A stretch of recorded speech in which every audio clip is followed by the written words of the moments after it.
दोस्तों स्वागत है आप सभी का। आज के इस वीडियो में हम कंटिन्यू करेंगे क्लाइमेट चेंज से रिलेटेड अपनी डिस्कशन को, जहां पर हम थोड़ा बहुत तो जान चुके हैं कि वेदर और क्लाइमेट के बीच में क्या डिफरेंस था और इसी को आगे हम कंटिन्यू करेंगे। देखिए, सबसे पहले तो आपको ये समझना होगा कि वेदर और क्लाइमेट में आपस में फर्क क्या है। देखिए, वेदर आपका एक शॉर्ट टर्म एटमॉस्फेरिक कंडीशन को रिप्रेजेंट करता है किसी एरिया की, वेयर एज लॉन्ग टर्म जब हम 50 साल 60 साल 100 साल इस तरह के फीचर्स की बात करते हैं तो वो क्लाइमेट रिप्रेजेंट करता है। मतलब एटमॉस्फेरिक कंडीशंस को ही दोनों रिप्रेजेंट करते हैं। एक लॉन्ग टर्म को रिप्रेजेंट करता है, एक शॉर्ट टर्म को रिप्रेजेंट करता है। दोनों में बस फर्क इतना है। अब यहां पर बात करते हैं दो स्कूल ऑफ थॉट प्रोसेस के बारे में। जैसे मैंने आपको ग्लेशिएशन बताया, तो डोनाल्ड ट्रंप इसके मुखिया हैं, like one of the representative है, जो इसको बहुत बढ़ चढ़कर कहीं ना कहीं प्रीच करते हैं। इसे कि like the global warming used to exist even a million of years ago, like कहीं ना कहीं हजारों लाखों साल पहले भी ऐसा होता था। हमने 6 ग्लेशिएशन साइकिल देखे, 5-6 ग्लेशिएशन साइकिल देखे, and even it is happening right now. It is just natural process, it doesn't have to do anything with the human activities. ये तो नेचुरली पहले भी होता रहा है और आगे भी होता रहेगा। ह्यूमंस की एक्टिविटी का इससे कोई लेना देना नहीं। अब सेकंड थॉट ऑफ प्रोसेस ये कहता है कि ठीक है, आपकी बात मानते हैं, नेचुरली ये प्रोसेस होता है, बट नेचुरली इस प्रोसेस को होने में हजारों लाखों साल लग जाते हैं, but this time the rate is very quick. The problem is the rate at which this climate change is happening. We are not concerned about the climate change. Eventually it's gonna happen, but right now at the pace which it is happening right now, that is a current issue for us. हमें इससे problem नहीं है कि कितना climate change हो रहा है, जिस रेट से हो रहा है वो प्रॉब्लम है, बिकॉज इसके लिए मेजरली एंथ्रोपोजेनिक यानी ह्यूमन एक्टिविटीज रिस्पॉन्सिबल है। If we can not control them, then eventually there will be no planet for us to live. कहीं ना कहीं अगर इसे हम कंट्रोल नहीं कर पाएंगे तो कोई हमारे लिए धरती नहीं है, कोई हमारे लिए कोई ऐसा प्लैनेट नहीं है जिसके ऊपर हम जाके रह सके, नॉट इवन मार्स। ये तो हमें पता ही है। तो हमें इवेंचुअली सोचना होगा कि कैसे हम एंथ्रोपोजेनिक एक्टिविटीज को कंट्रोल करें so that the climate change can be reduce. तो these are the two thought processes. इस सेकंड थॉट प्रोसेस को रिप्रेजेंट करते हैं ग्रेटा थंडरबर्ग। अब ये सेकंड थॉट प्रोसेस को रिप्रेजेंट करती है ग्रेटा, जो कि एक बच्ची है जो बहुत ही अच्छा काम कर रही है कहीं ना कहीं नेचर को प्रिजर्व करने के लिए। But some time people go to extremes to protect environment, that is also not required. We have to find the middle path as set by the Mahatma Buddha. Mahatma Buddha ने क्या कहा, कहते हैं कि भैया किसी भी सिचुएशन में आप मिडल पाथ ढूंढिए जिससे कहीं ना कहीं दोनों सिनेरियो को आप कहीं ना कहीं एक्सट्रीम्स को अवॉइड कर सकते हैं। For example, if we do not go for development, कहीं ना कहीं स्टैंडर्ड ऑफ लाइफ वो कहीं ना कहीं इंपैक्ट होगा एंड लाखों करोड़ों लोग पॉवर्टी में रहेंगे। And if we go for the economic development, then the environment will suffer. So we have to find a middle path so that we can balance both. कहीं ना कहीं यांग एंड यिंग का balance create करना होगा, अच्छे और बुरे का बैलेंस क्रिएट करना होगा, जिससे जिससे हम इन एक्सट्रीम्स को अवॉइड कर सकें। तो आपको ये समझना होगा कि like climate change is a harsh reality and in coming year we gonna face a lot of natural disaster because of them. अब इसी को हम कंटिन्यू करेंगे, जानेंगे और बहुत सी चीजों के बारे में, और कुछ स्टोरीज वगैरह, कुछ ऐसे कोट्स वगैरह को भी हम समझेंगे जो आने किया जा रहा है कि ये ह्यूमैनिटी के लिए बहुत इंपॉर्टेंट है। माना इंपॉर्टेंट है, लेकिन ये एक माइलस्टोन है। इसके आगे ऐसे और बहुत से पड़ाव आने बाकी हैं। तो इसको हम ये ना माने कि भैया यहां पर से सब कुछ रुक गया या सब कुछ ठीक हो गया। अभी ये तो जस्ट एक स्टेप है, इसको कंप्लीट करके आगे और भी ऐसे स्टेप लेने पड़ेंगे अगर मानवता को इस प्लैनेट को बचाना है तो। कहीं ना कहीं इस कोड को आगे कंटिन्यू करते हैं हम। It set the stage for progress in ending poverty. आप देखिए यहां पर सोशल जस्टिस की भी बात हो रही है कि पॉवर्टी को खत्म करने में, then strengthening the peace and ensuring the dignity and opportunity of people. इस चीज को इंश्योर करने के लिए ये पेरिस एग्रीमेंट ने एक बेस सेटल कर दिया। सोशल जस्टिस में जैसे इकोनॉमिक, पॉलिटिकल और आपकी लाइक सोशल इंपावरमेंट आती है, तो यहां पर पॉवर्टी के बारे में बात की है, पीस के बारे में बात की है, ह्यूमन डिग्निटी और अपॉर्चुनिटी के बारे में बात की है। तो मोर और less we are talking about कि if we are able to fulfil the commitment done under the Paris agreement, we will be able to ensure social justice in our country. मतलब सोशल जस्टिस को promote करने के लिए climate change को रोकना बहुत जरूरी है। अब यहां पर मैं आपको एक स्टोरी सुनाता हूं जिससे आपको पिक्चर कुछ ज्यादा क्लियर होगी, जिससे आपको पता लगेगा कि क्या चल रहा है दुनिया में अभी। एक घुरमुरा आपका आइलैंड है। घुरमुरा आइलैंड कहां पर है? ये भारत में ही है। शायद आपने सुना हो सुंदरबन के बारे में। वहीं उसी इलाके में ये एक छोटा सा आइलैंड है जो ऑलमोस्ट 1960-70 के दशक से अब तक 40% अपना लैंड एरिया खो चुका है। अब यहां पर लोगों को फोर्स किया जा रहा है कि मतलब इस क्लाइमेट चेंज के कारण कि वो माइग्रेट करें किसी दूसरे एरिया में, जैसे सागर आइलैंड या उसके आसपास। तो इसकी वजह से कहीं ना कहीं लोगों में आपस में, जैसे जब भी आप देखते हैं कि एक इंसान दूसरी जगह पे माइग्रेट करके जाता है तो लोकल कम्युनिटी उस चीज को रेजिस्ट करती है। तो वो चीजें भी देखने को मिल रही है। अब ऐसे ही लोचार आपका एक आइलैंड हुआ करता था जो अब डिसअपियर हो चुका है। वहां से लोग सागर आइलैंड पे पहले ही मूव कर चुके थे, लोचार आइलैंड से सागर आइलैंड पे। तो अभी आने वाली दिनों में ऐसा कहा जा रहा है आईपीसीसी के द्वारा कि ऑलमोस्ट 96% जो यहाँ पर टाइगर हैबिटेट हमें देखने को मिल रहा है वो सब खत्म हो जाएगा, बिकॉज ऑफ लेवल जो हमारा राइज हो रहा है सी का, और प्लस ह्यूमन के कारण जो यहाँ पर लाइक डिफॉरेस्टेशन और डिस्ट्रक्शन देखने को मिल रही है इकोसिस्टम, उन सभी के कारण।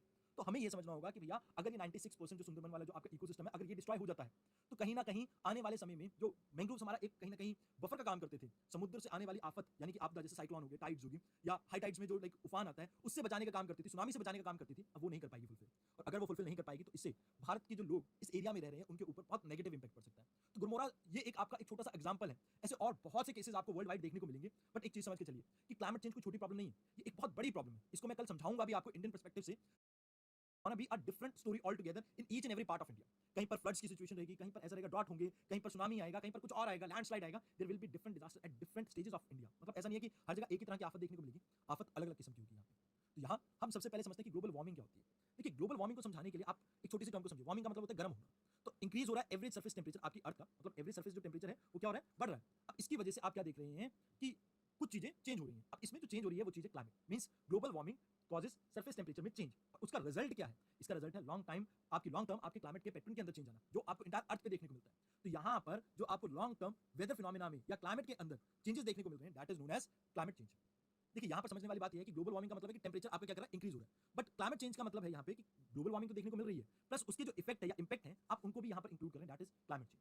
अब कॉज क्या है इसको हम समझेंगे, बट साथ के साथ कुछ चीजें हम स्लाइड्स में से भी देख लेते हैं, जैसे कुछ डेफिनेशन जो आपको यूज करनी हो। तो यहाँ पर क्लाइमेट चेंज बेसिकली किस चीज को आप कहते हैं, जो कि डायरेक्टली या इनडायरेक्टली ह्यूमन एक्टिविटी से जनरेट होते हैं और जो ग्लोबल एटमॉस्फेयर की कंपोजिशन को चेंज कर रहा है। मींस क्लाइमेट चेंज का मतलब ये है कि कहीं ना कहीं अर्थ के एटमॉस्फेयर को हम ग्लोबल एटमॉस्फेयर को हम चेंज करें, उसकी कंपोजिशन को। इट कैन बी नेचुरल और इट कैन बी एंथ्रोपोजेनिक, ये दोनों तरीकों से ये हो सकता है। अब क्लाइमेट चेंज का मतलब है, इसको अगर हमें मेजर करना हो तो हम कैसे देखेंगे, या तो हम टेम्परेचर को देखेंगे, अब एटमॉस्फेयर के जो वेरियस कंपोनेंट हम उन्हीं देखेंगे ना, या तो हम रेनफॉल को देखेंगे कितनी चेंज हुई है, स्नोफॉल, विंड पैटर्न, हम इन सभी को समझेंगे कि क्या चेंजेस आए हैं एंड देन एंड रिजल्ट के ऊपर फोकस करेंगे, उसे कहेंगे कि ये क्या है, क्लाइमेट चेंज। अब ये जो क्लाइमेट चेंज है it can B result of many activities, but basically जो ह्यूमन एक्टिविटीज इसके लिए रिस्पॉन्सिबल है दैट इज आपके कहीं ना कहीं बर्निंग ऑफ फॉसिल फ्यूल, जिसमें कोल, ऑयल, नेचुरल गैस सभी आ जाते हैं, and deforestation. These are the major two culprits. But इसके अलावा जो ग्लोबल वार्मिंग जैसी चीजें हमें देखने को मिल रही है, इसका क्या रीजन है। देखिए एक तो पहली चीज, आपके अर्थ के एटमॉस्फेयर के अंदर मैंने आपको कहा कि शॉर्ट वेव्स जो होती हैं वो इजीली एंटर कर लेती हैं, मतलब जो अर्थ के ऊपर जो ब्लैंकेट है गैसेस का, इसमें से शॉर्ट वेव्स आपकी इजीली एंटर करती हैं जो सन से आती हैं। अब अर्थ जब हीटअप होती है तो यहाँ से लॉन्ग वेव को रिलीज करती है। अब ये जो लॉन्ग वेव है ये कहीं ना कहीं हमारी इन गैसेस के अंदर, एटमॉस्फेयर के अंदर ट्रैप हो जाती है, और इसके ट्रैप होने के कारण हमें अर्थ की वार्मिंग देखने को मिलती है। तो वैसे तो ये ग्लोबल वार्मिंग एक नेचुरल फिनोमेना है, means it is very helpful for human kind और like life to thrive on earth. कहीं ना कहीं लाइफ की पॉसिबिलिटी के लिए भी मेजर रीजन है आपका ये ग्लोबल वार्मिंग।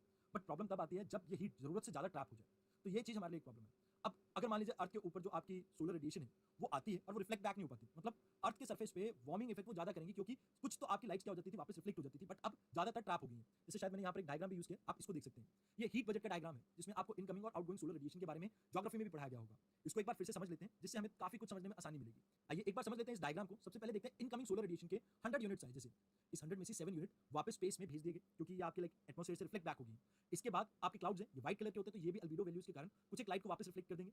साथ के साथ अर्थ के सरफेस पे जैसे आइस वगैरह से और बाकी चीजों से भी 6% आपकी सनलाइट वापस रिफ्लेक्ट होती है। तो इन टोटल ये कितना बन गया आपका 30, मतलब टोटल 100 आया था तो उसमें से 70 ही है, तो यहाँ पर नीचे की तरफ जा रहा है। 70 में से 47% डायरेक्टली आपकी अर्थ तक पहुंचता है। अब इसके भी हम डिवीजन देख लेते हैं। देखिए 7% तो कंडक्शन, मींस कंडक्शन क्या होता है कि एक पार्टिकल से दूसरी पार्टिकल में आपकी हीट ट्रांसफर हो रही है, तो उस ट्रांसफर के कारण आप देखते हैं कि थोड़ी बहुत हीट ऊपर की तरफ मूव करती है। जैसे अर्थ का सरफेस है, जैसे ही हीटअप हुआ इसके साथ में जो हवा के पार्टिकल्स यहाँ पर चिपके हुए होंगे, यानी इसके साथ अटैच होंगे, वो पार्टिकल कहीं ना कहीं हीटअप होंगे। इससे आप ये कह सकते हैं कि इनकमिंग सोलर रेडिएशन आपकी जो लोअर पार्ट है एटमॉस्फेयर का उसको हीटअप करती है। अब कुछ लेटेंट हीट भी होती है, जैसे वाटर वेपर्स वगैरह आपके कन्वर्ट होते हैं। कहीं ना कहीं आप ये देखते हैं कि अर्थ के ऊपर लिक्विड मिलता है, लिक्विड को हम वेपर्स में कन्वर्ट करते हैं, तो वो वेपर्स के कन्वर्जन के दौरान कुछ हीट रिलीज होती है, तो उसकी फॉर्म में टोटल 31% ऊपर की तरफ मूव करता है। इसके अलावा 6% आपके क्लाउड फिर से अब्सॉर्ब करते हैं यहाँ पे, तो ये इन टोटल अगर बात की जाए तो ये रफली हमारा बन जाता है 24 + 7 31, या आप ये कह सकते हैं टोटल 37% ये बन चुका है। अब 37 में से 10% डायरेक्टली आपका एटमॉस्फेयर से होता हुआ पूरे आउटर स्पेस में चला गया है, दैट इज देयर, तो पूरा 47% ये जो आया था ये वापस चला गया। अब मेन प्रॉब्लम जो कॉज करता है ये 60% करता है, जैसे ये आपका 37% ये और प्लस 23% ये पहले ही इसने एटमॉस्फेयर ने आपका अब्सॉर्ब किया था। तो ये 60% जो हीट है ये कहीं ना कहीं बादलों में इन सब में ट्रैप होती है, एयर में ट्रैप होती है और धीरे धीरे करके ये रिलीज होती है। और क्योंकि ये धीरे धीरे करके रिलीज होती है तो इसमें हीट जो है वो इतनी सफिशिएंट बन जाती है कि जो ग्लोबल अर्थ का जो टेंपरेचर है 15 डिग्री सेल्सियस उसको मेंटेन करने के लिए काफी कारगर साबित होती है। बट क्योंकि अभी हाल फिलहाल में ह्यूमन एक्टिविटीज के कारण ग्रीन हाउस का एमिशन कुछ ज्यादा हो गया है, तो इसकी वजह से ग्लोबल वार्मिंग हमें देखने को मिलती है। क्योंकि ये जो हीट है पहले भी इतनी ही ट्रैप होती थी, बट क्योंकि आपकी जो एयर की क्वांटिटी है, कंसंट्रेशन है, उसमें चेंज आया जिसके कारण ग्रीन हाउस गैसेस ज्यादा देखने को मिल रही है। तो यही वो कारण है जिसकी वजह से आप ये देखते हैं कि धरती के ऊपर ग्लोबल वार्मिंग बढ़ती जा रही है। अब जो साइंटिस्ट हैं वो कैसे मानते हैं कि भैया कहीं पर लाइक ग्लोबल वार्मिंग हमें देखने को मिल रही है, तो इसके लिए हम कुछ एविडेंसेस के ऊपर फोकस करेंगे। जैसे साइंटिफिक एविडेंसेस की बात करें तो हमने पास्ट की स्टडी करी। पास्ट की कैसे स्टडी करी टेंपरेचर की, देखिए पास्ट की स्टडी करने के लिए आप जो पेड़ है, पेड़ के तनों के अंदर ऐसे रिंग्स फॉर्म होती है।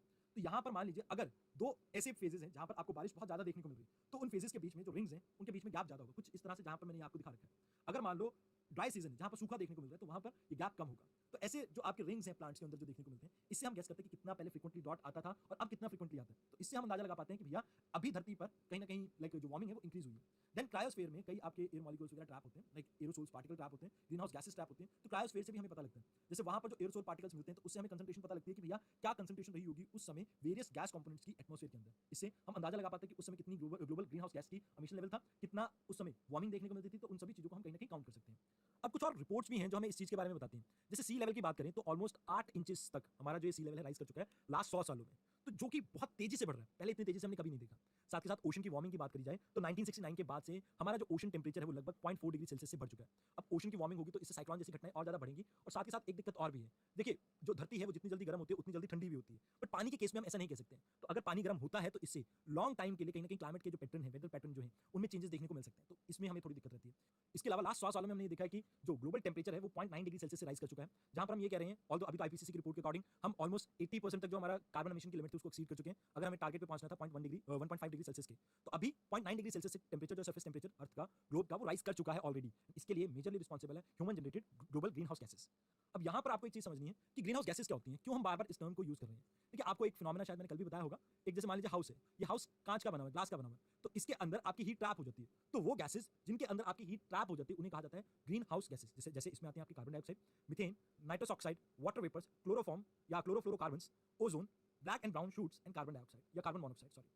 तो ये सभी आपके ऐसी गैसेस हैं जिनके अंदर इतना पोटेंशियल है कि धरती को गर्म कर सकती हैं। अब इनके पोटेंशियल को हम जब कंपेयर करते हैं, जैसे मान लीजिए किसी एक गैस को, जैसे मीथेन को मैं कंपेयर कर रहा हूं कार्बन डाइऑक्साइड से, तो यहाँ पर इस कंपैरिजन को पोटेंशियल कहा जाता है कि भैया हीट अब्जॉर्ब जो आपकी ग्रीन हाउस गैस कर रही है एटमॉस्फेयर में, वो कितने टाइम ज्यादा है जितनी आपकी हीट अब्जॉर्ब की जाती है कार्बन डाइऑक्साइड से। मतलब कार्बन डाइऑक्साइड के साथ कंपैरिजन है किसी भी गैस का, इसे हम कह देते हैं ग्लोबल वार्मिंग पोटेंशियल। अब इससे हमें क्या पता लगता है, इसके बारे में थोड़ी देर में जानेंगे, बट और भी एविडेंसेस है जिनके बारे में हमें पता होना चाहिए, पहले उन्हें भी देख लेते हैं। जैसे आप देखते हैं आइस शीट्स हमें देखने को मिलती है अलग अलग एरिया में, 3 पोल्स हैं वर्ल्ड में, जैसे नॉर्थ पोल, दूसरा साउथ पोल और तीसरा शायद आपने सुना हो हिमालयाज को भी third pole of the world कहा जाता है। तो इन तीनों जगह पर आपको देखने को मिलता है कि हर साल जो आपकी आइस कवर है वो डिक्रीज होता जा रहा है। अगर हम बात करें NASA's gravity recovery and climate experiment की, तो यहाँ पर ग्रीनलैंड ने ऑन एन एवरेज अगर हम बात करें हर साल 286 बिलियन टन आइस को लूज किया है ड्यूरिंग द टाइम ऑफ 1993 से 2016।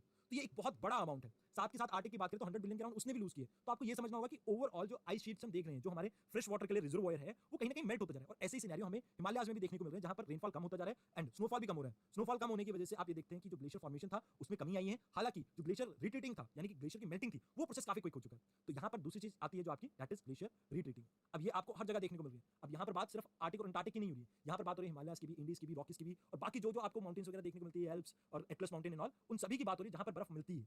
वहाँ पर हमें देखने को मिल रहा है कि पास्ट कुछ सालों से जो आइस है वो पिघलती जा रही है। इसके पीछे कई रीजन है। जैसे कुछ स्टडीज के अकॉर्डिंग ये पब्लिश हुआ था कि हिमालयाज में जो आपको बर्फ मेल्टिंग देखने को मिल रही है, ग्लेशियल रिट्रीटिंग देखने को मिल रही है, इसके पीछे कारण क्या है। जैसे जो यूरोप में डस्ट पार्टिकल्स वगैरह जनरेट होते हैं, जैसे यूरोप में जो आपके लाइक स्मोक पार्टिकल्स होते हैं, या आप ये कह सकते हैं कि अनबर्न कार्बन पार्टिकल्स हैं, जैसे ब्लैक और ब्राउन कार्बन, वो आके डिपॉजिट होते हैं हिमालयाज में, वेस्टर्लीज के थ्रू आते हैं, वेस्टर्लीज भी नहीं बोलूंगा, वेस्टर्न डिस्टर्बेंस बोलूंगा, सॉरी, वो जो आपको विंटर के टाइम पे देखने को मिलते हैं, उसके कारण यहाँ पर आके सेटल होते हैं। दूसरा रीजन समर के टाइम पे आप देखते हैं कि जो विंड नॉर्दर्न प्लेन से चल रही थी वो कहाँ पर पहुंचती है, हिमालयाज की तरफ पहुंचती है। तो दूसरा रीजन ये हो जाता है जिसकी वजह से अमूमन आप देखते हैं कि भारत के जो ये हिमालयाज हैं यहाँ पर अल्बीडो वैल्यू में डिक्लाइन देखने को मिल रहा है। अल्बीडो वैल्यू में डिक्लाइन का कारण ब्राउन एंड आपका ब्लैक कार्बन। अब जिसके तहत इन दोनों के कारण क्या होता है कि आपकी आइस का जो अल्बीडो वैल्यू डिक्रीज हुआ और आइस मेल्ट होनी स्टार्ट होती है, क्योंकि वो हीट ज्यादा ट्रैप करती है। अब जितनी ज्यादा हीट ट्रैप होगी उतना ही ये ग्लेशियर जल्दी से पिघलेंगे। और इंडिया में एक प्रॉब्लम आती है इससे, ग्लेशियल आउटबर्स्ट लेक का कॉन्सेप्ट। ये क्या है, मान लीजिए आपकी जो जो मान लीजिए आपका ग्लेशियर है, इस साइडों में तो आइस रह गई है हल्की हल्की, बट बीच में से पूरा पिघल चुका है। और जिस दिन ये आपकी आइस बाहर वाली मेल्ट हुई, उस दिन नीचे वाले पार्ट में आपको एकदम से फ्लैश फ्लड लाइक सिचुएशन देखने को मिलेगी, जो कि इंडिया की पॉपुलेशन के लिए बहुत खतरनाक हो सकती है। अब इसी तरह से अब ग्लेशियर मेल्ट कर रहा है, आइस शीट स्ट्रिंग कर रही है, तो आपको स्नो कवर भी कम देखने को मिलता है। अब जो आपकी जो स्नो लाइन थी, जो माउंटेन्स में अराउंड 3-4 हज़ार के आसपास आपको देखने को मिल जाती थी 2500 के बाद से ही, तो ये अब ऊपर और ऊपर की तरफ शिफ्ट हो गई है, जिसके कारण आप ये देखते हैं कि अब जो नेचुरल सोर्सेज हैं वाटर के, वो कहीं ना कहीं डिक्लाइन होने लगेंगे आने वाले समय में। अब वाटर के सोर्सेज जब डिक्लाइन करेंगे तो आपको पता है इंडिया में कहीं ना कहीं वाटर स्ट्रेस जैसी सिचुएशन चल रही है, और ये और ज्यादा इंटेंसिफाई हो जाएगी आने वाले समय में। अब एविडेंसेज में आप और भी बहुत सी चीजें देख सकते हैं, जैसे ओशन एसिडिफिकेशन। इसका मतलब क्या है, जो कार्बन है, कार्बन डाइऑक्साइड, वो ज्यादा डिपॉजिट हो रहा है आपके ओशन के अंदर। इंडस्ट्रियल रेवोल्यूशन के बाद से ये 30% तक इंक्रीज हो चुका है, और आने वाले दिनों में ये और ज्यादा बढ़ेगा। अगर ओशन एसिडिफिकेशन होगा तो इससे बायोडाइवर्सिटी के ऊपर तो इंपैक्ट पड़ेगा ही पड़ेगा, बल्कि साथ के साथ आपका ग्लोबल वार्मिंग और ज्यादा तेजी से बढ़ेगी। इसके साथ साथ जैसे ही आप देखेंगे कि ओशन का एसिडिफिकेशन होने लगा है और टेंपरेचर राइज हो रहा है, तो आपके जो एक्सट्रीम इवेंट्स हैं वो और ज्यादा कॉमन हो जाएंगे। जैसे आप साइक्लोन्स को देखते हैं, साइक्लोन याश के बारे में आपने शायद सुना होगा, और भी बहुत से साइक्लोन के बारे में सुना होगा जो इंडिया को इंपैक्ट करते हैं हर साल। अब पहले तो ये सिर्फ और सिर्फ हमारे ईस्टर्न कोस्ट की तरफ थे, लेकिन अब क्या होने लगा कि अब फ्रीक्वेंटली ये दोनों ही कोस्ट पे अटैक करते हैं, यानी कि कहीं ना कहीं जो साइक्लोन है दोनों कोस्ट पे हमें देखने को मिलता है, और जिसकी वजह से बहुत सी लाइफ का लॉस और प्रॉपर्टी का लॉस देखने को मिलता है हमें। अब ऐसे ही फ्लडिंग की सिचुएशन कहीं ना कहीं इंक्रीज हो जाएगी। और जैसे मैंने आपको कहा ग्लेशियर आउटबर्स्ट लेक्स देखने को मिलती हैं। अब जैसे वो ग्लेशियर्स आपके और ज्यादा मेल्ट करेंगे तो ये फ्लैश फ्लड के फॉर्म में नीचे आएंगे, और नीचे वाले एरिया में और ज्यादा आपको पानी पानी देखने को मिलेगा। इसके अलावा जब ये ग्लेशियर्स मेल्ट होते हैं तो धीरे धीरे भी यहाँ से हल्का हल्का पानी रिसता रहता है, जिसकी वजह से अभी के लिए तो हमारी रिवर्स में पानी बहुत ज्यादा इंक्रीज हो जाएगा, जिसके कारण फ्लडिंग देखने को मिलेगी। बट लॉन्गर रन में जो हमारी पेरिनियल रिवर्स हुआ करती थी नॉर्दर्न हेमिस्फीयर में, सॉरी नॉर्दर्न हेमिस्फीयर में नहीं, नॉर्दर्न पार्ट ऑफ इंडिया में, वो अब कहीं ना कहीं सीजनल रिवर्स बन के रह जाएंगी। ऐसा क्यों? क्योंकि ग्लेशियर मेल्ट होने के बाद ये भी मानसून के ऊपर डिपेंडेंट होंगी, और मानसून के कारण जब मानसून अच्छा होगा तभी आपको यहाँ पर वाटर देखने को मिलेगा, उसके बाद नहीं। और यही एक कारण है जिसकी वजह से मैं हमेशा इंटरलिंकिंग ऑफ रिवर को अवॉइड करने के लिए कहता हूँ, बिकॉज आने वाले समय में ह्यूमन एक्टिविटीज के कारण ये चीजें देखने को मिल सकती हैं। अब देखिए बहुत से एविडेंसेस की बात हो चुकी है कि क्लाइमेट चेंज के लिए क्या क्या लाइक एविडेंसेस हम इकट्ठे कर रहे हैं, बट कुछ रिपोर्ट्स भी हैं ऐसी। रिपोर्ट्स क्या कहते हैं सुनिए, लाइक 1.8 गीगाटन बिलियन गीगाटन हमने बिलो अर्थ सरफेस कहीं ना कहीं कार्बन डाइऑक्साइड एमिट किया है। इसके अलावा 43,000 टन के आसपास हम 43,000 टन के आसपास गीगाटन के आसपास हम सरफेस के ऊपर कहीं ना कहीं कार्बन को डिपॉजिट कर चुके हैं, जो कि एयर के अंदर हम बात कर रहे हैं। तो अगर एयर या बाकी जगह पे, तो अगर हम बात करते हैं ह्यूमैनिटी की, तो नेचुरल सोर्सेज से हम अप्रोक्सीमेटली 40 to 100 टाइम ज्यादा कहीं ना कहीं ग्लोबल वार्मिंग के लिए कार्बन डाइऑक्साइड को रिलीज कर रहे हैं। अब ऐसे ही कार्बन फुटप्रिंट आपका एक मेजरमेंट करता है, जहां पर हम ये देखते हैं कि तो यहां पर हम देख रहे हैं कि भैया कार्बन फुटप्रिंट्स क्या है। कार्बन फुटप्रिंट्स की बात करें तो कितना कार्बन डाइऑक्साइड अमिट हो रहा है, प्रोड्यूस हो रहा है by burning the fossil fuel और अदर एक्टिविटीज ऑफ ह्यूमंस। ये एक्सप्रेस करते हैं हम कि कितने टन में एमिट हो रहा है, और इसको हम ईयरली बेसिस पे मॉनिटर करते हैं। अब one of the best emitters आप अगर बात करें कि सबसे greatest of the all time, it will be China, then इसके बाद यूएसए आ जाता है, then it is India, then Russia, Japan. Although अगर पूरा यूरोपियन यूनियन एक साथ लें तो यहाँ पर इंडिया से पहले, मतलब यूएसए और चाइना के बाद, चाइना और यूएसए के बाद यहाँ पर यूरोपियन यूनियन आ सकता है ऑल टुगेदर, अगर पूरे यूरोपियन यूनियन की बात करते हैं तो। बट अदरवाइज इंडिया आता है। इंडिया ऑलमोस्ट अगर हम बात करें इंडिया की, तो हमारे सिर्फ जो एनर्जी सेक्टर है, दैट इज योर जो भी फॉसिल फ्यूल से बर्न करके थर्मल पावर प्लांट हम रन कर रहे हैं, सिर्फ वही 60% से ज्यादा कार्बन एमिशन के रिस्पॉन्सिबल है। इसके बाद व्हीकलर एमिशन वगैरह आ जाता है। तो मतलब ट्रांसपोर्टेशन वगैरह आपके बाकी सभी सेक्टर्स की बात करें तो कुल मिलाकर 66% हमारा जो एमिशन है, that is only coming from this particular part. अब ये जो आपका एनर्जी सेक्टर है, अगर इसमें रिफॉर्म लाया जा सके, जिसके ऊपर इस साल यूपीएससी ने क्वेश्चन भी पूछा है, अगर कहीं ना कहीं इसमें रिफॉर्म लाया जा सके तो इससे बेटर हमारे लिए कुछ नहीं होगा। इससे ना केवल हम अपनी कार्बन एमिशन को कम कर पाएंगे, बल्कि एयर की क्वालिटी को भी इंप्रूव कर पाएंगे। अब यहाँ पर कुछ एक इनिशिएटिव लिए गए जिसके बारे में थोड़ा सा हम जान लें तो कहीं ना कहीं हमारे लिए बेटर रहेगा। जैसे आपको पता हो कार्बन वॉच, ये एक क्लाइमेट स्मार्ट सिटीजन के लिए एक वॉच है, जिससे आप ये देखते हैं कि कितना कार्बन डाइऑक्साइड अमिट हो रहा है आपके एटमॉस्फेयर में। तो ये कार्बन फुटप्रिंट को नापने का एक मेजर है, जो कि चंडीगढ़ में स्टार्ट किया गया है। और यहाँ सजेस्ट किया जाता है कि जो सिटीजन हैं वो कैसे एमिशन लेवल को नाप के अपनी एडमिनिस्ट्रेशन को प्रेशराइज कर सकते हैं, उनको याद दिला सकते हैं that it is their responsibility to reduce the carbon emission. अब देखिए क्लाइमेट सेंसिटिविटी भी आपका एक टॉपिक है जो आपको समझ में आना चाहिए यहाँ पे। जैसे मान लीजिए आप प्री इंडस्ट्रियल एरा की बात करते हैं, तो उस समय जो कार्बन की कंसंट्रेशन थी एटमॉस्फेयर में वो थी अराउंड 260 पार्ट पर मिलियन। अभी की बात करें तो अराउंड 410 पार्ट पर मिलियन के आसपास है, और इसको डबल करने की बात करें तो ये 520 के आसपास हो जाता है पार्ट पर मिलियन। अगर ये 520 की बात करें उसके रिस्पेक्टिव में अभी की बात करें तो ये 45% तक पहुंच चुके हैं, अगर previous level pre industrial level से बात करें तो। अब अगर धरती का टेम्परेचर हम बात करें कि कितना सेंसिटिव है, जितना कार्बन की कंसंट्रेशन में चेंज आएगा उसके अकॉर्डिंगली कितना टेम्परेचर वेरी करेगा, इसे कहते हैं क्लाइमेट सेंसिटिविटी। मींस कि if the global temperature has been doubled during the current phase, जहां पर हम देखते हैं कि कार्बन एमिशन पहले 220 था, 260 सॉरी, तो यहां से बढ़कर 520 हो जाता है, तो इससे क्लाइमेट चेंज के ऊपर यानी टेम्परेचर के ऊपर, ग्लोबल टेम्परेचर के ऊपर क्या इंपैक्ट आता है, दैट इज क्लाइमेट सेंसिटिविटी। और this can vary from 1.5 degree Celsius till 4.5 degree Celsius. तो it can vary for a very long period of, मतलब long range. Now if we talk about climate feedbacks, इसको भी आप समझ लीजिए यहाँ पे। देखिए अमूमन आप देखते हैं एटमॉस्फेयर के अंदर हमें नेचर के अंदर हमें नेगेटिव फीडबैक साइकिल्स देखने को मिलती है। बट एक चीज और भी है, जो आपकी जो नेगेटिव फीडबैक साइकिल्स होते हैं इन्हें कहते हैं डिमिनिश फीडबैक साइकिल्स। डिमिनिश क्यों? क्योंकि यहाँ पर आपकी जो वैल्यू है वो पहले के मुकाबले गिरेगी। जैसे हमने चैप्टर 1 में बात की थी कि मान लीजिए अगर प्लांट्स की पॉपुलेशन बढ़ती है तो इससे क्या होगा कि इनको खाने वाले हर्बीवोरस की पॉपुलेशन इंक्रीज होगी। अब हर्बीवोरस को खाएगा कार्निवोरस, तो इनसे कहीं ना कहीं कार्निवोरस की जो पॉपुलेशन उसके ऊपर एक कंट्रोल एस्टैब्लिश होता है। तो जो फीडबैक साइकिल है नेचर में by default it is negative, but in some cases it is also positive. Let's take an example. For example let us talk about Himalayas, not Himalayas, we talk about Arctic. You might be aware about this fact that Arctic contains so many methane sources that it can disrupt the global temperature just like this, मतलब within a fraction of second. Now let me tell you, अगर ice melt करती है, जैसे आपको पता होगा, इस cycle को समझाने के लिए डायग्राम देखते हैं। मान लीजिए आइस है, आइस आपकी मेल्ट करेगी बिकॉज टेम्परेचर आपका इंक्रीज हो गया। टेम्परेचर इंक्रीज होने के पीछे अल्बीडो आपका एक मेजर रीजन था।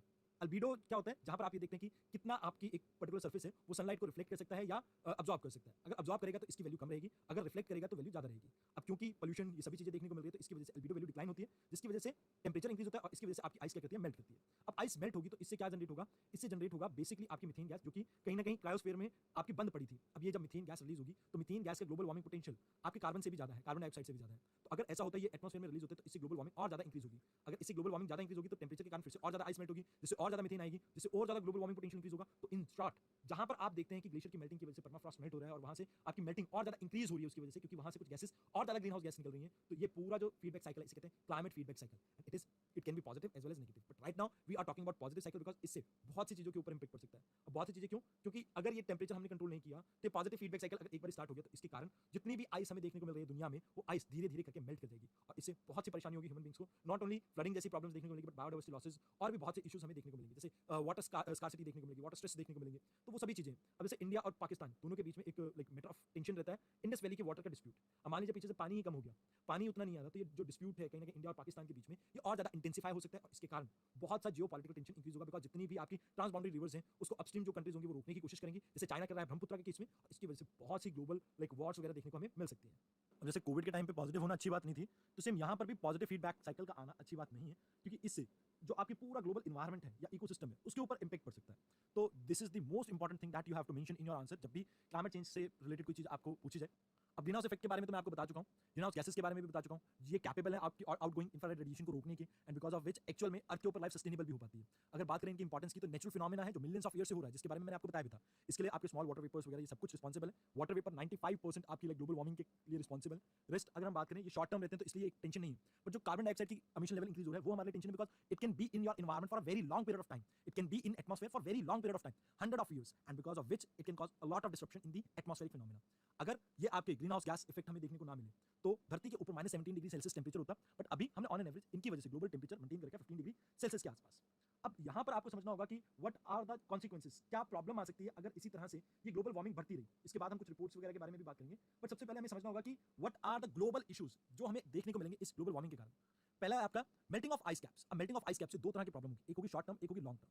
शॉर्ट टर्म में देखा जाए तो फ्लड जैसी प्रॉब्लम आपकी और ज्यादा बढ़ जाएगी, बिकॉज मेल्टिंग ऑफ आइस के कारण आपकी रिवर्स में पानी ज्यादा होगा, और पानी ज्यादा होने के कारण आप ये देखेंगे कि रिवर्स के आसपास के इलाकों में फ्लडिंग की सिचुएशन और ज्यादा बढ़ जाएगी। बट ये है short term problem. Long term में क्या होगा कि जो आपके एक्सट्रीम इवेंट्स जैसे ड्रॉट्स और फ्लड, जैसे एकदम से बहुत सी बारिश आना और एकदम से सूखा पड़ना, ये चीजें और ज्यादा फ्रिक्वेंटली आएंगी, और जिसकी वजह से लॉन्ग टर्म में फ्लडिंग एंड ड्रॉट के कारण जो एग्रीकल्चर की प्रोडक्टिविटी वो और ज्यादा डिक्लाइन करेंगी, जिससे इकोनॉमी के ऊपर भी इंपैक्ट आएगा और साथ ही साथ फूड सिक्योरिटी के ऊपर भी इंपैक्ट आएगा। इकोनॉमी के ऊपर कैसे, जैसे एग्रीकल्चर है वन ऑफ द आपका लाइक प्राइमरी सेक्टर है, प्राइमरी सेक्टर की अगर आउटपुट आपकी डिक्लाइन करती है तो ओवरऑल आपकी इकोनॉमी के ऊपर बहुत सा इंपैक्ट देखने को मिलता है, बिकॉज मैन्युफैक्चरिंग सेक्टर और सेकेंडरी सेक्टर भी इसके ऊपर कुछ हद तक डिपेंडेंट रहता है, तो वहां से आपकी इकोनॉमी का डाउनफॉल स्टार्ट होगा, पहली चीज। दूसरी चीज यहाँ पर फूड सिक्योरिटी के ऊपर इंपैक्ट आएगा। ऐसा क्यों? क्योंकि फूड जो है एग्रीकल्चर से आएगा, खाना कहाँ से आता है? एग्रीकल्चर एक्टिविटी से आएगा। अगर एग्रीकल्चर एक्टिविटीज में डाउनफॉल देखने को मिल रहा है, कहीं ना कहीं प्रोडक्शन लेवल आपका डाउन जा रहा है, तो इससे जो फूड सिक्योरिटी है इतनी बड़ी पॉपुलेशन की, उसे आप सिक्योर नहीं कर पाएंगे, 7 से 8 बिलियन लोगों को आप खाना नहीं खिला पाएंगे, और खाना नहीं खिला पाएंगे तो इससे सोशल टेंशन वगैरह इंक्रीज होंगी। तो यहाँ पर आप लेके चलिए कि ये आपका जोग्राफिकल फैक्टर है, जहाँ पर आप कह रहे हैं कि भैया ग्लेशियर्स की मेल्टिंग हो रही है, उससे आपने लिंक किया एग्रीकल्चर को लिंक करके आपने इकोनॉमी में एंट्री मारी, इकोनॉमी से फूड सिक्योरिटी के ऊपर चले गए एग्रीकल्चर से, तो सोशल फ्रंट पे गए, सोशल टेंशन को आपने वहां पर इंट्रोड्यूस कर दिया। अब यहाँ पर इन चीजों से हमें ये तो पता लग गया कि भैया सोशल टेंशन आ गया, इकोनॉमिक क्राइसिस आ गई। अब जिस देश में सोशल टेंशन हो साथ के साथ इकोनॉमिक क्राइसिस चल रहे हो, तो क्या वहां पर पॉलिटिकल क्राइसिस नहीं आएंगे? जैसे कि आप श्रीलंका देखिए, आप पाकिस्तान देखिए, तो ये चीजें बहुत कॉमन है, ये तीनों आपस में लिंक्ड हैं। तो कहीं ना कहीं उन देशों में पॉलिटिकल क्राइसिस भी देखने को मिलेंगे जिन देशों में इस तरह की सिचुएशन रहेगी। अब आइस मेल्टिंग से ये तो एक तरफ का इशू हो गया, दूसरी तरफ का इशू ये है कि इससे आप देखेंगे अमूमन जो सी सर्फेस लेवल है वो राइज होगा। अब सी सर्फेस लेवल अगर चेंज होता है तो इससे, जैसे भारत की कोस्ट लाइन की बात करें तो ये 7500 किलोमीटर की हमारी कोस्ट लाइन है। अब इतना बड़ा एरिया है तो इसमें बहुत सी पॉपुलेशन रहती होगी, लगभग 10 से 12 आपकी स्टेट्स और यूटीज इसके अंडर आती हैं कोस्टल एरियाज में। तो अगर इतनी ज्यादा आपकी पॉपुलेशन यहाँ पर रहती है और इतनी ज्यादा आपका एरिया ही कवर करता है, तो आपको ये समझना होगा कि लोगों की वल्नरेबिलिटी और ज्यादा इंक्रीज हो जाएगी, खासकर उन एरिया में जो लो लाइंग एरिया है, जहां पर आपको सी लेवल राइज के कारण वाटर इंट्रूड करता हुआ दिखेगा कोस्टल एरिया में, जिसके कारण सबमर्जेंस होगा कोस्टल एरिया का, एंड कोस्टल इरोजन भी बढ़ेगी। और साथ के साथ यहाँ पर आप ये देखेंगे लोगों की माइग्रेशन। अब लोगों की माइग्रेशन होगी तो पहली चीज देखिए, यहाँ पर भी मैं इकोनॉमी को लिंक करूंगा। अगर कोस्टल एरिया में सी लेवल आपका राइज करता है, सी लेवल राइज करने की वजह से आप क्या देखते हैं कि लोगों का माइग्रेशन होगा, बट इसके अलावा सी सर्फेस राइज होते हुए आपको इरोजन देखने को मिलेगी। इरोजन देखने को मिलेगी तो पानी में क्या रहेगा, धूल मिट्टी और लाइक ऐसी चीजें देखने को मिलेंगी ज्यादा। साथ के साथ आपके सी सर्फेस का टेंपरेचर भी राइज होगा, क्योंकि यहाँ पर आप देख रहे हैं क्लाइमेट चेंज की वजह से जो सी सर्फेस टेंपरेचर है आने वाले दिनों में और ज्यादा इंक्रीज हो जाएगा, जिसकी वजह से कोरल ब्लीचिंग देखने को मिलेगी। जो इरोजन है इसकी वजह से भी धूल मिट्टी के कारण कोरल ब्लीचिंग देखने को मिलेगी। इन टोटल अगर कोरल्स नहीं होंगे तो हम ये कह सकते हैं कि कहीं ना कहीं जो हम फिशेस वगैरह पहले कलेक्ट करते थे इन एरिया में, उसकी पॉपुलेशन में कमी आएगी, बिकॉज उनको फूड नहीं मिल पाएगा। अब क्योंकि फिशेस कम होंगी तो इकोनॉमी के ऊपर इंपैक्ट आएगा, और प्लस लोग यहाँ से माइग्रेट करेंगे, बिकॉज इन्हें इस एरिया में ये समझ में आ गया कि भैया बाढ़ वगैरह फ्रिक्वेंटली आएगी और इससे बचना है तो कहीं ना कहीं हमें रिसाइड करना पड़ेगा, पीछे की तरफ मूव करना पड़ेगा। तो इसकी वजह से पॉलिटिकल टेंशन भी इंक्रीज होगी। अब कुछ नेता या लीडर्स ऐसे होंगे जो इनको सपोर्ट करेंगे, दूसरे को सपोर्ट करने के लिए कोई दूसरे नेता आएंगे, एंड इसकी वजह से जो सोसाइटी है उनके अंदर रिफ्ट या आप ये कह सकते हैं यूनिटी का कमी देखने को मिलेगी। अब यूनिटी की कमी होगी तो देश का बाल्कनाइजेशन हो सकता है, तो that can be one of the reason जिसकी वजह से हमें टेंशन लेनी चाहिए। और ये इंडिया के केस की बात नहीं कर रहा हूं, I am talking about through out the world. अब अगर मान लीजिए टेंपरेचर वगैरह आपका सी सर्फेस का राइज होता है, यहाँ पर हमने देखा कि लैंड का भी राइज कर रहा है, प्लस ग्लेशियर मेल्टिंग वगैरह देखने को मिल रही है। अब एक्सट्रीम इवेंट्स जो है, एक्सट्रीम क्लाइमेट इवेंट्स में क्या जाता है, देखिए अगर बार बार आपकी ग्लेशियर्स वगैरह मेल्ट कर रही हैं तो इससे फ्लडिंग की प्रॉब्लम देखने को मिलेगी। अब रेनफॉल का पैटर्न चेंज हो रहा है तो उसकी वजह से ड्रॉट्स वगैरह देखने को मिलेंगे। अब एकदम से इंटेंस हीटिंग हो गई तो आपको क्लाउड बर्स्ट जैसे इवेंट्स देखने को मिलेंगे। अब क्लाउड बर्स्ट आएगा तो उससे लैंडस्लाइड देखने को मिलेंगे। अब ये सभी एक दूसरे के साथ रिलेटेड है, मैं समझा देता हूँ कैसे। देखिए गर्मी ज्यादा होगी तो आपके ग्लेशियर ज्यादा मेल्ट करेंगे, ग्लेशियर मेल्ट करेंगे तो उससे फ्लडिंग होगी, फ्लडिंग ज्यादा होगी तो इससे क्या होगा कि नीचे वाले एरिया में इवेपोरेशन ज्यादा होगी, क्योंकि जो टेंपरेचर वो हाई है। अब टेंपरेचर हाई होने के कारण आपका लो प्रेशर क्रिएट हुआ, लो प्रेशर से जो विंड है वो ऊपर की तरफ मूव करेगी। अब जब ये विंड लो प्रेशर से ऊपर की तरफ मूव करेगी तो ये बहुत सारा वाटर वेपर्स को यहाँ पर डिपॉजिट कर देगी। अब ये बहुत सा वाटर वेपर जब यहाँ पर डिपॉजिट होगा, और खासकर अगर ये एरिया हिमालयास का सदर्न स्लोप, तो यहाँ पर आपकी जो एरिया ऊपर जाते हुए एडियाबैटिकली कूल करेगी और यहाँ पर क्लाउड है वो बहुत ज्यादा डेंस होता जाएगा, और जिसकी वजह से क्लाउड बर्स्ट देखने को मिलेगा। अब क्लाउड बर्स्ट का मतलब क्या होता है, एकदम से बहुत ज्यादा बारिश होना, और जिसकी वजह से आपको फ्लैश फ्लड और लैंडस्लाइड जैसी घटनाएं देखने को मिलेंगी। अगर कोस्टल एरियाज की बात करें तो इंडिया का जैसे कोस्टल एरिया, सॉरी मैप थोड़ा गलत सा है, ये जो कोस्टल एरिया है यहाँ पर आपको क्या देखने को मिलेगा, इन एरियाज में आपको देखने को मिलेगा कि भैया साइक्लोन्स की जो एक्टिविटीज है वो इंक्रीज हो जाएंगी, because C surface temperature increase होगा, जिसकी वजह से आप देखेंगे कि यहाँ पर साइक्लोन की एक्टिविटीज इंक्रीज हो जाएंगी। क्योंकि साइक्लोन्स आपको जैसे सर ने पढ़ाया होगा, लो प्रेशर चाहिए होता है आपको, एक लियोलिस फोर्स की प्रेजेंस चाहिए होती है, और सर्फेस टेंपरेचर चाहिए होता है एक 24 डिग्री सेल्सियस 25 डिग्री सेल्सियस से ऊपर, मतलब 25-26 लगा लीजिए। अब क्योंकि टेंपरेचर टेम्परेचर आपका ग्लोबली राइज कर रहा है तो ये टेम्परेचर एक प्रॉब्लम नहीं रहेगा। क्रियोलिस इफेक्ट यहाँ पर है, लो प्रेशर और ज्यादा इंटेंसिफाई हो जाएगा जितनी ज्यादा गर्मी पड़ेगी, तो इसकी वजह से इन जनरल इन टोटल अगर बात करें तो साइक्लोन जैसी घटनाएं और बढ़ेंगी, जिसकी वजह से कोस्टल एरियाज में भी फ्लडिंग जैसी, स्टॉर्म सर्ज जैसी प्रॉब्लम्स इंक्रीज होंगी। अब वेस्टर्न घाट की बात कीजिए तो वहां पर आपको लैंडस्लाइड जैसी चीजें देखने को मिलेंगी। एंड ये इंडिया का पर्सपेक्टिव नहीं है, मैं इंडिया का एग्जांपल लेके ग्लोबली बता रहा हूं कि ये चीजें आपको और जगह भी देखने को मिलेंगी। अब जैसे ड्रॉट्स वगैरह इंक्रीज होंगे तो ड्रॉट्स वगैरह इंक्रीज होने की वजह से एनवायरमेंटल डिग्रेडेशन भी देखने को मिलेगा। अब जब ड्रॉट पड़ेंगे तो जमीन के अंदर जो नमी है वो कम होने लगेगी, जिससे एग्रीकल्चर प्रोडक्टिविटी डिक्लाइन होगी। प्लस फ्लडिंग होगी तो फ्लडिंग में क्या होता है, जैसे आपकी टॉर्रेंशियल रेनफॉल देखने को मिलती है, आपको एकदम से बहुत ज्यादा रेनफॉल देखने को मिलती है, क्लाउड बर्स्ट वगैरह देखने को मिलता है, तो इसकी वजह से जो टॉप सॉइल है वो इरोड हो जाती है। इरोड होने के कारण एनवायरमेंटल डिग्रेडेशन देखने को मिलता है, क्योंकि जो सॉइल को बनने में लाखों हजारों साल लगे थे उसको एक बारी की बारिश बहा के ले जाती है, तो जिसकी वजह से ओवरऑल एग्रीकल्चर की प्रोडक्टिविटी और एनवायरमेंट की प्रोडक्टिविटी कम होगी। अब क्योंकि एनवायरमेंट की प्रोडक्टिविटी कम होगी तो यानी फूड अवेलेबल कम हो जाएगा, फूड अवेलेबल कम होगा तो इससे बायोडाइवर्सिटी के ऊपर भी नेगेटिव इंपैक्ट पड़ेगा। पहली चीज तो ये।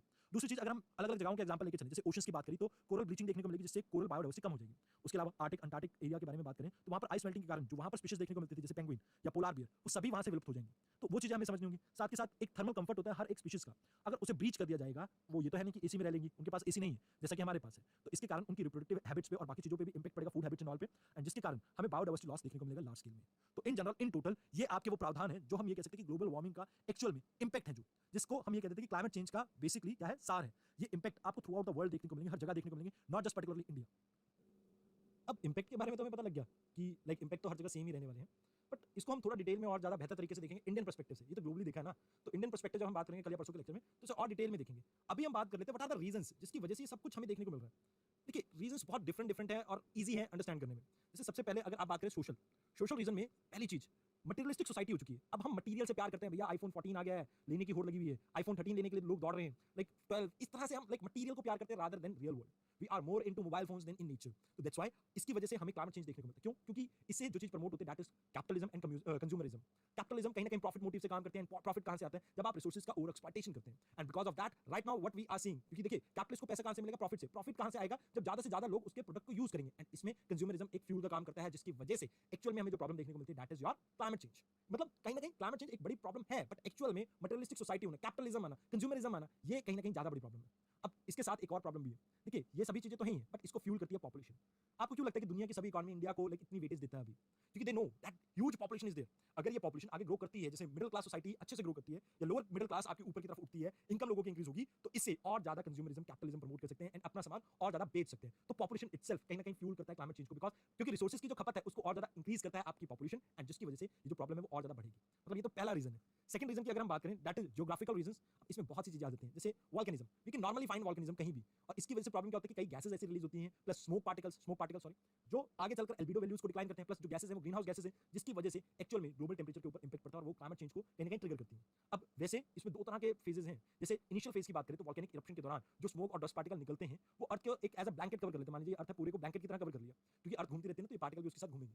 अब जब ये अर्थ को कवर कर लेते हैं तो इसकी वजह से थोड़े टाइम के लिए तो आपका टेंपरेचर डिक्रीज हो जाएगा। जैसे एक आपको वोल्केनिक इरप्शन देखने को मिला था, उससे इतनी ज्यादा इरप्शन देखने को मिली थी, मतलब इस डस्ट पार्टिकल की, कि ग्लोबल टेंपरेचर 0.5 डिग्री सेल्सियस से डिक्लाइन कर गया था। अब रीजन क्या है? क्योंकि जो आपकी सनलाइट है वो वापस चली जाएगी, रिफ्लेक्ट बैक होकर, क्योंकि एयर के अंदर आपको डस्ट पार्टिकल देखने को मिलते हैं। यहाँ पर ये डस्ट पार्टिकल क्या कर देंगे, जितनी भी आपकी सनलाइट वगैरह आ रही है उसको वापस भेज देंगे स्पेस में, और जिसके कारण ग्लोबल टेंपरेचर आपका नीचे आ जाएगा। तो ये भी एक चीज है जो आपको ध्यान में रखना है। देन वेटलैंड्स वगैरह है। वेटलैंड्स वैसे तो हम कहते हैं कि बहुत अच्छे एरिया है जहां पर कार्बन सिक्वेंस्ट्रेशन हमें देखने को मिलती है, कार्बन डाइऑक्साइड सिक्वेंस्ट्रेशन यहाँ पर देखने को मिलती है, yes that is good. But wetland में एक्चुअल में चाहे हम बात करें पैडी फील्ड या वैसे भी, वेटलैंड्स में हमें देखने को मिलता है मीथेन जनरेशन। मीथेन आपका ग्लोबल वार्मिंग पोटेंशियल इसका काफी हाई है, तो ये और ज्यादा डीपली इंपैक्ट कर सकता है, तो उसे आप ऐड कर सकते हैं। जैसे फॉरेस्ट फायर है, उसको भी यहाँ पर आप ज्योग्राफिकल रीजंस में ऐड कर सकते हैं। तो these are the things geographical, या आप ये कह सकते हैं कि डिजास्टर मैनेजमेंट के पॉइंट्स भी इसमें ऐड कर दीजिए। जैसे लैंडस्लाइड देखने को मिलता है, लैंडस्लाइड के टाइम पे बहुत से पेड़ जो पौधे हैं वहां पर ग्रीनरी देखने को मिलती है, वो भी लैंडस्लाइड के साथ ढलक के नीचे चली जाती है, जिसकी वजह से आने वाले टाइम में टेंपरेचर और ज्यादा राइज करेगा, तो वो भी रीजन है। देन इकोनॉमिक रीजंस, जैसे मैंने लाइक मटेरियलिस्टिक सोसाइटी में कंपोनेंट बताए थे, तो उसी को आप यहाँ पर ला सकते हो। कहीं ना कहीं कंज्यूमरिज्म और capitalist society, these are the two mindset which कहीं ना कहीं रिसोर्सेज को यूज करने की बात करते हैं, एंड यहाँ पर रिसोर्सेज का ओवर एक्सप्लॉइटेशन होता है, जिसकी वजह से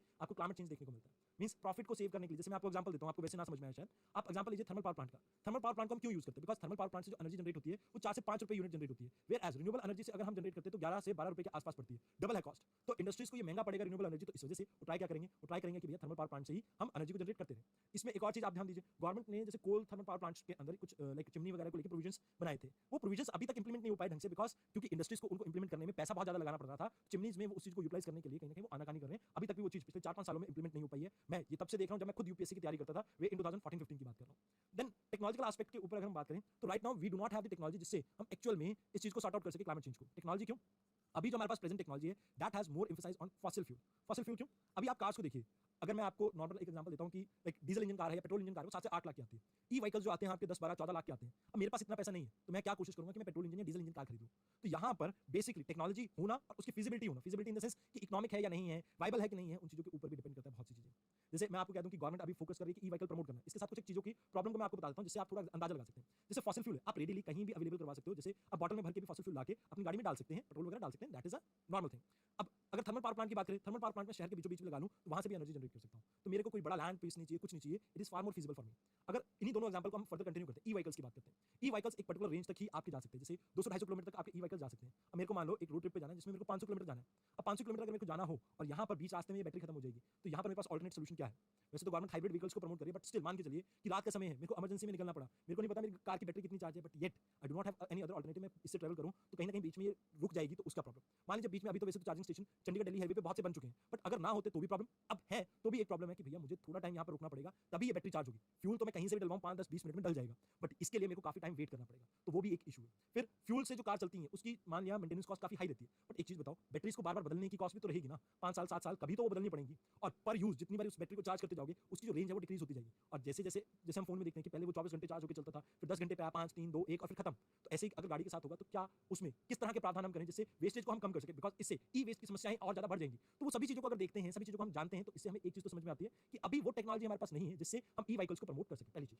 दूसरी चीज यहाँ पर समझिए थर्मल पावर प्लांट को लेकर। अब थर्मल पावर प्लांट के लिए आपको एरिया ज्यादा नहीं चाहिए, क्योंकि इंडिया की पॉपुलेशन बहुत ज्यादा तेजी से बढ़ रही है। हम दुनिया की मोस्ट पॉपुलस कंट्री होने वाले हैं आने वाले 1-2 सालों में। तो यहाँ पर लैंड एक बड़ी प्रॉब्लम होने वाली है हमारे लिए। अगर लैंड अवेलेबिलिटी नहीं रहेगी, तो आगे आने वाले समय में हम अपनी पॉपुलेशन को कैसे पालेंगे? तो अब अगर हम जैसे ये सोलर पावर प्लांट या विंड फार्म्स वगैरह लगाते हैं, तो इसमें लैंड रिक्वायरमेंट बहुत ज्यादा है। तो इसकी वजह से यहाँ पर हम देखेंगे कि फूड सिक्योरिटी के ऊपर इंपैक्ट पड़ सकता है। ऑल्दो हम कहते हैं कि सोलर फोटोवोल्टिक सेल वगैरह सब कुछ बहुत अच्छा है, बट इतना भी अच्छा नहीं है। इसके बारे में हम बात करेंगे लास्ट में इस चैप्टर के, क्या क्राइसिस और जनरेट हो सकते हैं। तो इस टॉपिक पर फिर से वापस आएंगे, बट इन जनरल मैं यहाँ पर आपको ये बताना चाहता था कि टेक्नोलॉजी भी इतनी कोई खास नहीं है हमारे पास। अब यहाँ पर टेक्नोलॉजी फ्रंट तो हम समझ गए हैं, ये हमारा चौथा पिलर है। पांचवी जो रीजन है दैट इज एग्रीकल्चर।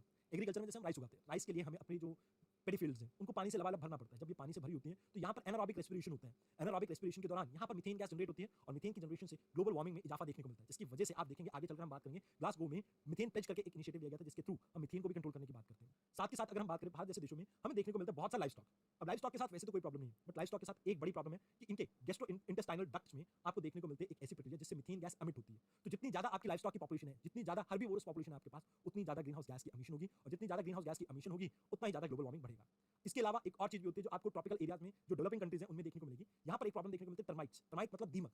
दीमक भी जब किसी लकड़ को खा के डाइजेस्ट करती है, तो उस समय वो अपने गट्स में ये प्रोड्यूस करती हैं मीथेन गैस, जिसकी वजह से ग्लोबल वार्मिंग बढ़ती है।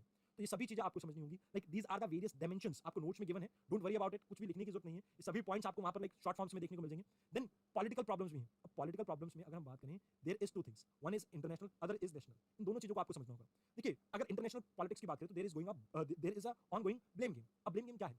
देखिए, डेवलप्ड कंट्रीज ये कहते हैं कि भैया ये जो डेवलपिंग कंट्रीज हैं, जैसे China, India, these are polluting the entire world. कहीं ना कहीं ये ग्रीन हाउस गैस एमिशन ज्यादा करते हैं, एंड इनकी वजह से ये प्रॉब्लम है। Rather than they are historically अपने आप को नहीं देखते। हिस्टोरिकली जब उन्होंने अपनी डेवलपमेंट की थी, तो उस फेज में उन्होंने भी बहुत सा कार्बन बर्न करा था, फॉसिल फ्यूल बर्न किए थे, जिसके कारण आज की डेट में हमें ये समस्या देखने को मिलती है। तो एक ब्लेम गेम चलती है, जहां पर डेवलपिंग कंट्रीज को कहीं ना कहीं दोष लगाती है, और डेवलपिंग कंट्रीज के ऊपर कहीं ना कहीं दोष लगाती है। तो इस तसल की वजह से एक्चुअल में जो क्लाइमेट चेंज के ऊपर एक्शन लिए जाने चाहिए थे एक दूसरे की मदद के साथ, वो कहीं ना कहीं आपकी खुदे लाइन लग जाते हैं। खुदे लाइन इन द सेंस कि भैया अब उनके ऊपर इतनी डिस्कशन नहीं होती है। हम बात करते हैं पेरिस एग्रीमेंट की, यूएसए ने उससे निकलने की बात की। अगर हम बात करें दोहा अमेंडमेंट की, कनाडा ने उससे निकल गया था, रशिया ने इंप्लीमेंट नहीं किया, जापान ने इंप्लीमेंट नहीं किया। We will talk about this things, but the thing is कि जब हम बात करते हैं रीजंस की, तो रीजंस एक ये है पॉलिटिकल विल की कमी। पॉलिटिकल विल की कमी क्यों है? क्योंकि आपस में एक दूसरे को ब्लेम करते हैं। ब्लेम क्यों करना पड़ता है? बिकॉज इसके लिए आपकी जो नेशनल पॉलिटिक्स है वो रिस्पांसिबल है। उसके बारे में हम थोड़ी देर बाद बात करेंगे। नाउ इसके बाद सेकंड चीज, there is lack of control and coordination. Control and coordination in the sense, देखिए कोऑर्डिनेशन का मतलब क्या होता है कि एक दूसरे के साथ मिलकर किस तरह से कदम मिलाकर स्टेप्स लें।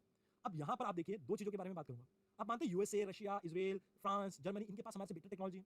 Yes they do have, I admit to this thing, but they never give access to this technology to us. वो कहते हैं कि भैया पेटेंट है, पेटेंट खरीदिए और इस टेक्नोलॉजी का इस्तेमाल कीजिए। इवन यूएसए के अंदर जो टेक्नोलॉजी है, आप उनसे सामान भी खरीद रहे हो, तब भी वो अपनी टेक्नोलॉजी नहीं बेचते। वो कहते हैं सामान जितना चाहिए आप ले लो, हम टेक्नोलॉजी नहीं देंगे। तो इसकी वजह से प्रॉब्लम क्या आती है? देखिए, टेक्नोलॉजी डेवलपमेंट आप जो दूसरों के साथ शेयर नहीं कर रहे हैं, इसकी वजह से उनके पास वो फैसिलिटी नहीं है जिससे वो अपने कार्बन के एमिशन को कम कर सके, ग्लोबल ग्रीन हाउस गैसेस के एमिशन को कम कर सके, और फिर आप उनके ऊपर ब्लेम करते हो, तो ये बात गलत है। तो यहाँ पर ये टेक्नोलॉजिकल फैसिलिटेशन होनी चाहिए, कहीं ना कहीं एक दूसरे के साथ अनइंटरप्टेड टेक्नोलॉजी का ट्रांसफर होना चाहिए, पहली चीज। दूसरी प्रॉब्लम यहाँ पर आती है जब हम बात करते हैं फंड्स की। फंड्स की प्रॉब्लम क्या है? देखिए डेवलपिंग कंट्रीज लाइक इंडिया, हमारे पास ऑलरेडी एक बड़ी पॉपुलेशन, मैंने सोशल इशू में भी आपको बताया था, ऑलमोस्ट हमारी 1/4 पॉपुलेशन ऐसी है जो बिलो पॉवर्टी लाइन आती है, and we are bound to uplift these people. हम इनके भले के लिए काम करें, ये हमारे सोशल जस्टिस के प्रिंसिपल्स में भी इंश्राइंड है। तो कहीं ना कहीं ये चीजें हमें पता है और इनको इंप्लीमेंट करने के लिए हमें चाहिए फंड्स। हम चाहते हैं हमारे लोग भी अच्छी हवा में सांस लें, हम चाहते ये भी हैं कि जो हमारे लोग हैं वो लाइक पॉवर्टी से भी ऊपर उठे, तो उसके लिए डेवलपमेंट भी चाहिए। तो कहीं ना कहीं इसका बैलेंस एस्टैब्लिश करने के लिए हमें फंड्स चाहिए। फंड्स और टेक्नोलॉजी, ये दो चीजें हैं जो डेवलप कंट्रीज हमें देने से मना करती हैं, और यही कोऑर्डिनेशन की कमी की वजह से आप देखते हैं कि एक्चुअल में क्लाइमेट चेंज के ऊपर ग्राउंड लेवल पे कोई काम होता ही नहीं है। अब नेशनल लेवल की अगर बात की जाए तो यहाँ पर नेशनल लेवल पे दो चीजें चलती हैं। पहला, या तो हम डेवलपमेंट के ऊपर फोकस करें या हम क्लाइमेट चेंज के ऊपर फोकस करें। अब development versus climate change itself is a big debate. क्यों? क्योंकि हमें डेवलपमेंट करने की जरूरत है, क्योंकि हमें सोशल जस्टिस के अपने प्रिंसिपल्स को पूरा करना है। अब इसके बारे में हम कल के लेक्चर में बहुत विस्तार से बात करेंगे डेवलपमेंट वर्सेस क्लाइमेट चेंज की डिबेट के बारे में। बट अभी ये समझ के चलिए कि नेशनल गवर्नमेंट की ड्यूटी होती है कि अपने यहाँ पर एम्प्लॉयमेंट अपॉर्चुनिटी को इंक्रीज करना। इसके लिए इंडस्ट्रियलाइजेशन को प्रमोट करना पड़ेगा, कंज्यूमरिज्म को प्रमोट करना पड़ेगा, इसी से जीडीपी ऊपर जाएगी। अब जब जीडीपी ऊपर जाएगी उससे रेवेन्यू आएगा, और जब रेवेन्यू आएगा उसी से तो हम एक्चुअल में लोगों का कल्याण कर पाएंगे। अब ये डेवलपमेंट के प्रीरिक्विजिट है। अब जब आप इन चीजों को परफॉर्म करते हैं तो इससे क्लाइमेट के ऊपर इंपैक्ट आता है। तो कहीं ना कहीं डेवलपमेंट और क्लाइमेट चेंज एक दूसरे से 180 डिग्री अपार्ट है, and how we can manage that thing, कैसे हम महात्मा बुद्ध की तरह एक मिडिल पाथ अचीव कर सकते हैं, that will be our discussion in the upcoming lecture tomorrow. अब कल के लेक्चर में हम देखेंगे इसके लिए हमारे पास सॉल्यूशन क्या है। हम लाइक ग्लोबल नेशनल लेवल सभी तरह के सॉल्यूशन के बारे में बात करेंगे, and then at last we will discuss about UNFCCC के बारे में। उससे पहले कुछ एक चीजों के बारे में हम और भी बात करेंगे, जैसे कुछ रिपोर्ट्स जैसे आईपीसीसी की पब्लिश हुई है, या यूएनईपी की एमिशन गैप रिपोर्ट आपकी पब्लिश हुई है, India energy outlook report publish हुई है। इनके बारे में देखेंगे because these are the important things that we can quote in our exam. जैसे इस बार का क्वेश्चन आया, उस तरह के क्वेश्चंस को हैंडल करने के लिए इस तरह के इनिशिएटिव्स आपको पता होने चाहिए। तो आज के इस लेक्चर में इतना ही। आने वाले लेक्चर में, मतलब 2-3 लेक्चर में हम अपना कोर्स को रैप अप करेंगे। कोशिश करना कि आप एनवायरमेंट से रिलेटेड चीजों को अपडेट कर लेना। अगर आपको कोई प्रॉब्लम आती है तो आपके पास मेरी आईडी है ही। तो इस वीडियो में इतना ही। धन्यवाद।